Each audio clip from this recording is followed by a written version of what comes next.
Yeah, the Lakers are old. So let's get all the jokes out of the way. This team is a retirement home. This team would be unstoppable if it was 2013.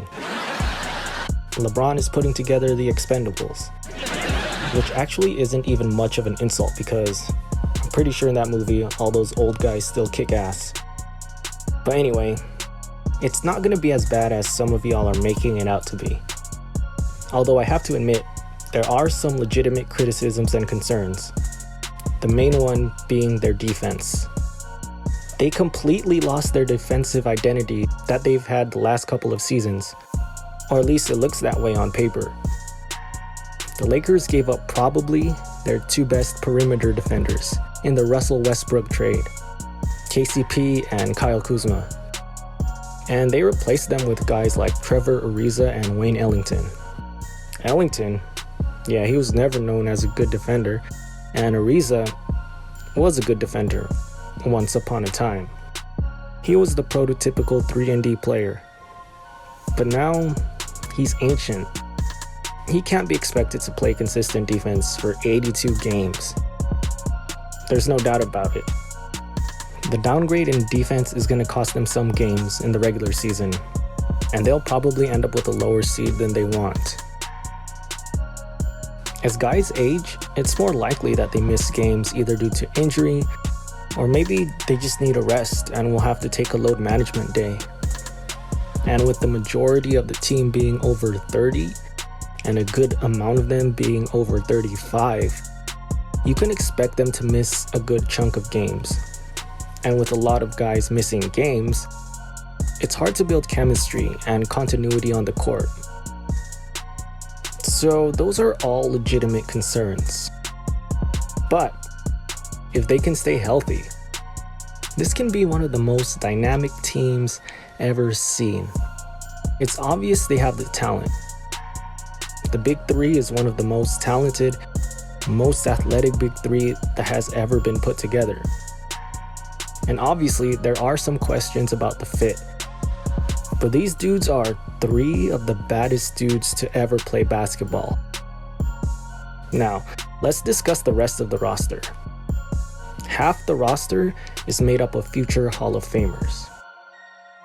If you combine their accolades together, they have 59 All-Star appearances, 5 MVPs, 4 Defensive Player of the Years, 7-time assist leaders, 5-time block leaders, 3-time rebound leaders, and 11 NBA championships. That's insane. And yes, it's not about the past accomplishments, it's about this season and winning a championship in the near future. But great players like these tend to still have some of that greatness left, and their old selves tend to show up every now and then. Now, we do expect the Big Three, LeBron, AD, Westbrook, we expect them to bring it every single night. But everyone else, that's not a realistic expectation. Maybe once in a while, but that's why they're role players, and they're getting paid minimum deals. But if they can peak at the right time, if they can muster up those vintage performances at the opportune moment, then this team can very well win the championship. We see great players past their prime put up vintage performances all the time.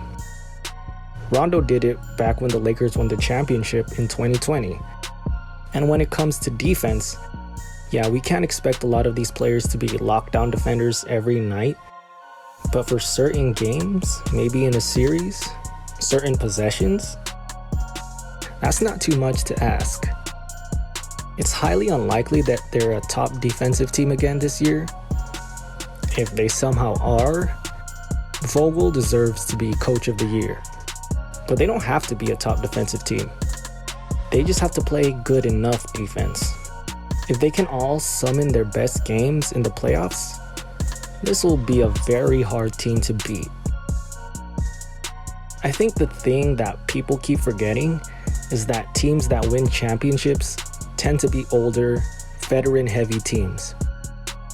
Now, this particular team is taking it a bit to the extreme, but nonetheless, Older players are wiser, more experienced, and a lot of times more desperate, especially when they don't have a ring. They have a sense of urgency a younger player cannot possibly have, because their time in the league is nearing its end. All of these players have one goal in mind, and that's to win a championship. Contrast that to last year's team. You had guys like Dennis Schroeder, Montrezl Harrell, Andre Drummond, even Kyle Kuzma to an extent. All very talented, but they all had their own agendas. They were looking ahead to their next contract. They wanted to prove either they deserved more money, they still belonged in the league, or they deserved a bigger role. Their own interests didn't align with the overall goal of the team. And that led to chemistry issues. That's the benefit of having this old-ass team. These guys have nothing left to prove. They've gotten their money. A lot of these guys were the guy on their team. They've achieved all they can achieve in the league, except that one missing thing. Now they all share the same goal, the same desperation for a championship. From top to bottom, this team might not be as talented as last year's roster, but they may be better suited to win a championship. They may have better chemistry. These guys bleed purple and gold.